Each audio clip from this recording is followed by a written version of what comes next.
আসসালামু আলাইকুম। তোমরা সবাই কেমন আছো? আলহামদুলিল্লাহ, আল্লাহর রহমতে তোমরা অনেক ভালো আছো।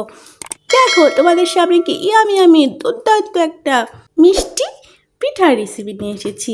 অনলি একটা ডিম দিয়ে আমি এই পিঠাটা তোমাদেরকে বানিয়ে দেখাবো। এটা হলো চালের গুঁড়ি দিয়ে এবং সুজি দিয়ে। পিঠাটা অনেক সুন্দর খেতে লাগে এবং অনেক ইয়ামি লাগে। এটা কিভাবে বানাতে হয় তোমাদেরকে আমি দেখাবো। দেখো কত সুন্দর, ওয়াও! ঠিক এত সুন্দর পিঠা তোমাদেরকে আমি বানিয়ে দেখাবো। দেখো, প্রথমে আমি একটা ডিম নিব ভেঙে,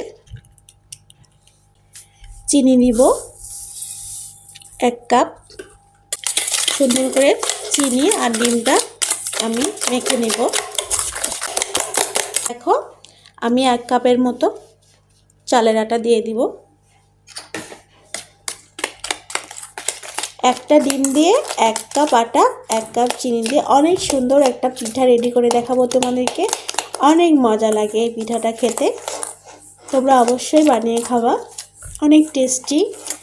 সকালের নাস্তা বলো, বিকালের নাস্তা বলো, রাতের ডিনার বলো, যে কোনো সময়ে তোমরা এই পিঠাটা খেতে পারবা। টেবিল চামচের 1 চামচ দিয়ে দেব সুজি, তাহলে পিঠাটা খেতে আরও মজা লাগবে। চটপট ঘরোয়া উপায়ে আমাদের এই পিঠাটা রেডি হয়ে যাবে, মিষ্টি পিঠাটা। মিশানো হয়ে গেছে। এখন আমি 4 চামচের 1 চামচ সবজি অয়েল দিয়ে দিলাম। এখন মিশাই নেব সুন্দর করে।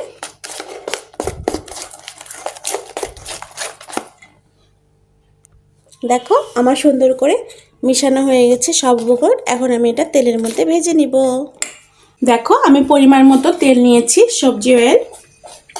এখন আমি পিঠাগুলো দিয়ে দিব, অবশ্যই আস্তে হিট।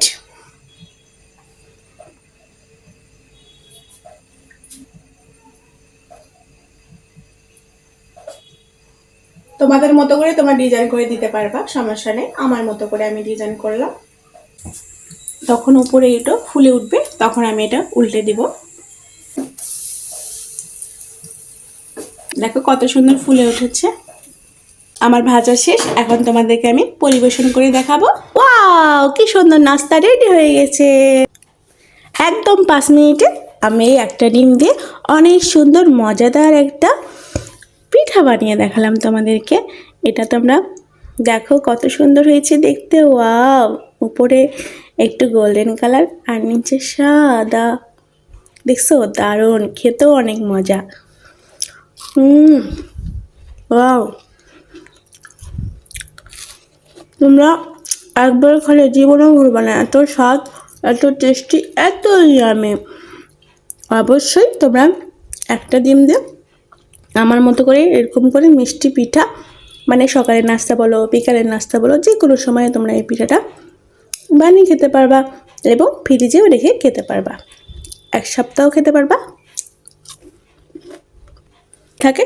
তোমাদের যদি এই মিষ্টি রেসিপিটা ভালো লেগে থাকে, অবশ্যই মার চ্যানেল ফারজা কিচেন নিয়ে সাবস্ক্রাইব করে দিবে এবং বেল বাটন অন করে দিবে। তাহলে প্রত্যেকটা সহজ সহজ ইজি রান্না তোমরা প্রতিদিন পেয়ে যাবে। তাহলে আজকে এই পর্যন্তই। আল্লাহ হাফেজ, বাই।